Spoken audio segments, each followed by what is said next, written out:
అందరికీ నమస్కారం. Welcome to వేడి వేడి వంటలు. ఈరోజు మనం అచ్చం హోటల్ స్టైల్లో ఉండే చికెన్ ఫ్రై పీస్ బిర్యానీ ఎలా తయారు చేయాలో చూద్దాం రండి. ఈ రెసిపీ సండేస్కి కానీ లేదా స్పెషల్ డేస్లో చేసుకోవడానికి పర్ఫెక్ట్ రెసిపీ. ఈ రెసిపీ ఒకసారి ఇంట్లో ట్రై చేస్తే మీ ఫ్యామిలీ మెంబర్స్ ఖచ్చితంగా ఫిదా అవుతారు. ఈ బిర్యానీ టేస్ట్ మరియు స్మెల్ చాలా బాగుంటుంది. ఈ రెసిపీని ఒకసారి ట్రై చేస్తే మళ్ళీ మళ్ళీ తినాలనిపిస్తుంది. అప్పుడప్పుడు ఇంట్లో వాళ్ళ కోసం ఈ స్పెషల్ రెసిపీస్ చేస్తే చాలా హ్యాపీగా ఫీల్ అవుతారు. మరియు 1 అవర్లో ఈ బిర్యానీ ఈజీగా చేసుకోవచ్చు. ఇక ఆలస్యం చేయకుండా రెసిపీలోకి వెళ్ళిపోదాం రండి. బిర్యానీలోకి రైస్ కోసం నేను రైస్ కుక్కర్ గ్లాస్తో 4 గ్లాసులు లేదా 500 గ్రామ్స్ బాస్మతి రైస్ ఒక బౌల్లోకి వేసుకున్నాను. ఆ రైస్ని నీళ్లతో 2-3 టైమ్స్ బాగా కడిగి పక్కన పెట్టుకోవాలి. ఇప్పుడు చికెన్ ఫ్రై చేయడం కోసం 1 కేజీ చికెన్ని మరీ పెద్దగా కాకుండా మరీ చిన్నగా కాకుండా మీడియం సైజ్ ముక్కలుగా కట్ చేసుకోవాలి.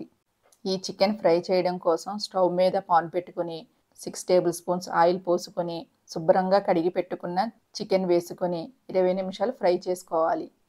ఇప్పుడు చికెన్ ఫ్రై పీస్ బిర్యానీలోని స్పెషల్ మసాలా కోసం ఒక పాన్లో 2 ఇంచుల దాల్చిన చెక్క, 20 లవంగాలు, 2 అనాస పువ్వులు, 3 యాలకులు, 2 జాపత్రి, 2 టేబుల్ స్పూన్ల ధనియాలు, 1 టేబుల్ స్పూన్ జీలకర్ర, చివరగా 4 ఎండుమిర్చి వేసుకొని లైట్గా కలర్ మారే వరకు లో ఫ్లేమ్ మీద తిప్పుతూ ఫ్రై చేసుకోవాలి.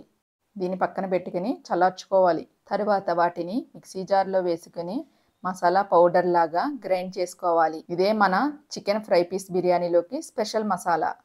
మనకి చికెన్ ఫ్రై పీస్లోకి గ్రేవీ కోసము ఒక మిక్సీ జార్లో 4 ఆనియన్స్ని ముక్కలుగా కట్ చేసి లైట్గా గ్రైండ్ చేసుకోవాలి.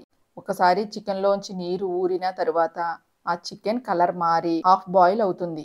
ఇలా తిప్పిన తర్వాత ఆనియన్ పేస్ట్ కూడా వేసుకుని ముక్కలతో మిక్స్ అయ్యేటట్లు కలుపుకోవాలి. దాని తర్వాత 1 టీ స్పూన్ పసుపు వేసుకొని చికెన్ మొత్తం కలిసేటట్లు కలుపుకోవాలి. ఇందులోనే 1½ టేబుల్ స్పూన్ అల్లం వెల్లుల్లి పేస్ట్ వేసి 1 నిమిషం కలుపుకుంటూ కుక్ చేసుకోవాలి. ఇలా కుక్ చేసిన దానిలో 2 టేబుల్ స్పూన్ల కారం, 1 టేబుల్ స్పూన్ ఉప్పు వేసుకుని చికెన్ దగ్గరకు వచ్చే వరకు 5 నిమిషాలు కుక్ చేసుకోవాలి. ఇలా దగ్గరికి వచ్చి ఆయిల్ సెపరేట్ అవుతున్న చికెన్లో ముందుగా గ్రైండ్ చేసుకున్న మసాలా పొడి మొత్తం వేసుకుని కలుపుతూ ఈ మసాలా మొత్తం చికెన్ ముక్కలకు పట్టే వరకు స్లో అండ్ మీడియం ఫ్లేమ్లో కుక్ చేసుకోవాలి. చివరగా కొంచెం కరివేపాకు వేసుకొని అడుగు అంటకుండా తిప్పుకుంటే మన ఫ్రై పీస్ బిర్యానీలోని చికెన్ ఫ్రై రెడీ అయిపోతుంది. ఇప్పుడు 1/2 కేజీ రైస్ పట్టేలాగా పెద్దగా ఉన్న బిర్యానీ బౌల్లోకి 4 టేబుల్ స్పూన్ ఆయిల్ వేసుకొని అందులోనే 2 టేబుల్ స్పూన్ నెయ్యి కూడా యాడ్ చేసుకుని 3 అనాస పువ్వులు, 1½ ఇంచు దాల్చిన చెక్క, 20 లవంగాలు, 3 యాలకులు, 2 జాపత్రి, 3 బిర్యానీ ఆకులు వేసుకొని 2 నిమిషాలు ఫ్రై చేసుకోవాలి. దాని తర్వాత 1/2 టేబుల్ స్పూన్ షాజీరా కూడా యాడ్ చేసుకుని 7 పచ్చిమిర్చి ముక్కలుగా కట్ చేసుకుని వేసుకోవాలి. ఇవి కొంచెం ఫ్రై అయిన తర్వాత 1/2 కప్ కొత్తిమీర, కొంచెం పుదీనా, కొంచెం కరివేపాకు వేసుకొని వీటిని కూడా 2 నిమిషాలు ఆయిల్లో ఫ్రై చేసుకోవాలి.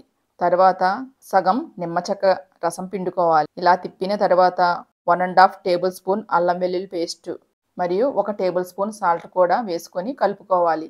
ఏ గ్లాస్తో రైస్ మెజర్ చేసామో అదే గ్లాస్తో 6½ గ్లాసెస్ వాటర్ తీసుకొని మరిగించుకోవాలి. ఎసరు మరిగిన తరువాత కడిగిన బాస్మతి రైస్ వేసుకొని ఒకసారి కలుపుకొని మూత పెట్టుకొని 15 మినిట్స్ కుక్ చేసుకోవాలి. ఇలా మన బిర్యానీలోకి రైస్ రెడీ అయిపోతుంది. నేను చెప్పిన కొలతలతో రైస్ మరియు వాటర్ వేసుకుంటే బగారా టేస్ట్ మరియు స్మెల్ పర్ఫెక్ట్గా విరగకుండా వస్తుంది. అందరికీ నచ్చేటట్లు hotel style chicken fry piece biryani ready అయిపోయింది. మీరు కూడా ఈ టేస్టీ రెసిపీని ఇంట్లో ట్రై చేసి కామెంట్స్లో చెప్పండి. ఈ వీడియో మీకు నచ్చినట్లయితే లైక్ చేయండి. మీ ఫ్యామిలీ అండ్ ఫ్రెండ్స్కి షేర్ చేయండి. మరియు పక్కనే ఉన్న బెల్ ఐకాన్ని ప్రెస్ చేయండి. ఇట్లాంటి మంచి మంచి రెసిపీల కోసం మా ఛానల్కి సబ్స్క్రైబ్ చేయండి. మళ్ళీ కలుద్దాం ఒక కొత్త వంటకంతో. అప్పటి వరకు హ్యాపీ కుకింగ్, హ్యాపీ ఈటింగ్. ధన్యవాదాలు.